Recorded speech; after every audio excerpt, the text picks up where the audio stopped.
on the North's economy. So 4 years of civil war would cause the nation's debt to stand at $2.7 billion. So obviously the federal government had to try to do something about this. So up until the 1860s, when the South was still part of the Union, the North had always been forced to compromise or kind of like defer the enforcement of its economic policies because the South was almost always in opposition or in disagreement with the North. When the South finally seceded in 1861, however, the North had all the power in government and could basically do whatever they wanted because they were like the only states left, pretty much.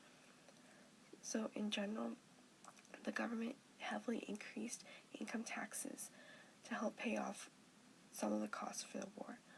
More specifically, there were 4 main pieces of legislation passed during the Civil War that strongly contributed to the North's economy after the war.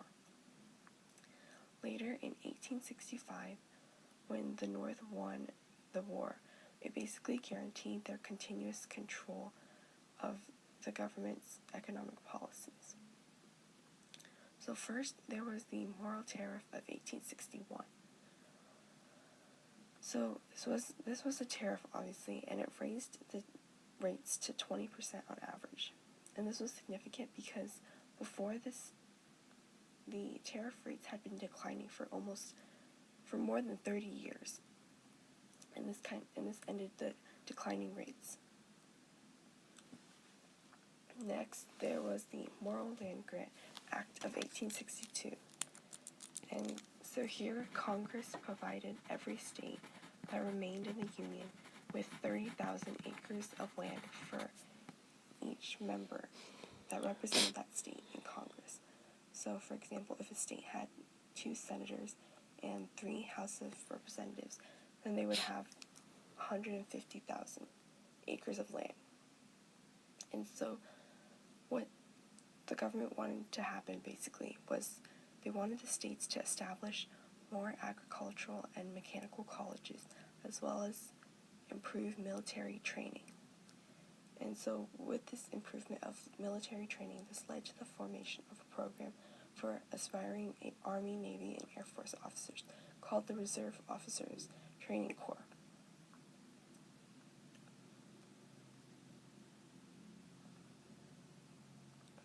After the Morrill Land Grant Act came the Homestead Act of 1862, and this act provided 160 acres of Western Territory to anyone who was a citizen or intended to become a citizen who lived on the land continuously for at least 5 years.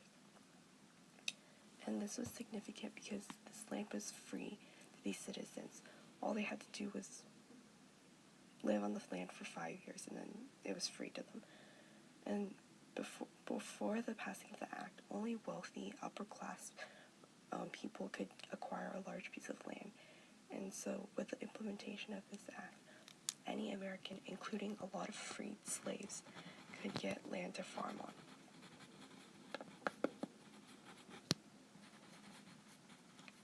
And finally, the last main critical act was the National Bank Act of 1863.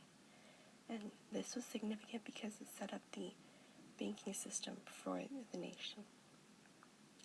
So as a result, many state banks were converted to national banks, and other state banks were closed down because they were simply driven out of business. So this legislation ended up creating $300 million in the national currency, but because most of this money was distributed to the East, it increased the wealth gap between the East and the West, because the East was already wealthier than the West. So that's basically how the Civil War impacted the economy of the North. As for the South, the impacts are a little bit different. So after the Civil War ended, the South obviously found itself drenched in taxes from the North.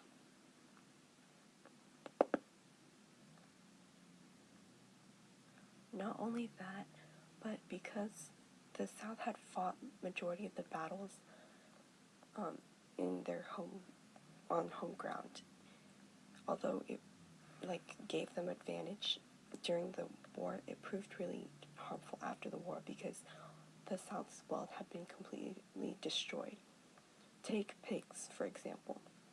Before the war, there were 965,000 hogs in South Carolina, but after the war ended in 1865, South Carolina only had 150,000 hogs left. Most Southerners all had Confederate bonds and currency. But when the states in rebellion joined back into the Union, these Confederate bonds pretty much became worthless. And so due to this, a great portion of the region's wealth was simply just gone. In addition, the freeing of the slaves in the Emancipation Proclamation also destroyed a large part of the South's capital, as well as creating the need for a new labor system. In fact, before the Civil War, slaves in the South accounted for more of its economy than the actual land did. Southern banks were also destroyed, and so for all these reasons, the South had almost no capital to finance Reconstruction. Largely because of its torn economy, the South failed to attract many immigrants after the war because there were so few economic opportunities. It still heavily relied on agriculture, so there weren't very many technological advancements in the South.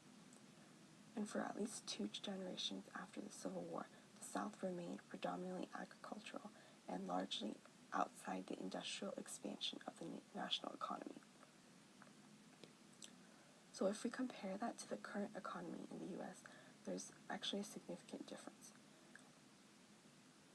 The economy in the South is no longer predominantly agricultural. And in fact, agriculture only makes up 1.1% of its current GDP.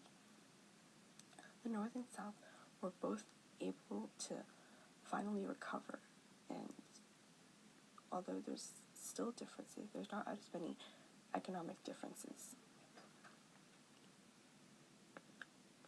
As for whether or not war still affects the U.S. economy, we should probably look to the conflict that the U.S. is most involved in currently, which is the Middle East crisis. So, the U.S.'s involvement in the Middle East conflicts has had effects on the economy, although these effects aren't obviously as significant as the effects from the Civil War. First and foremost is government spending. For example, the U.S. federal price tag for the Iraq War alone is about $2.2 trillion. On top of this, the other big effect comes from trade because the Middle East is such a large oil producer. So in summary, those were the effects of the Civil War on the economy of the U.S.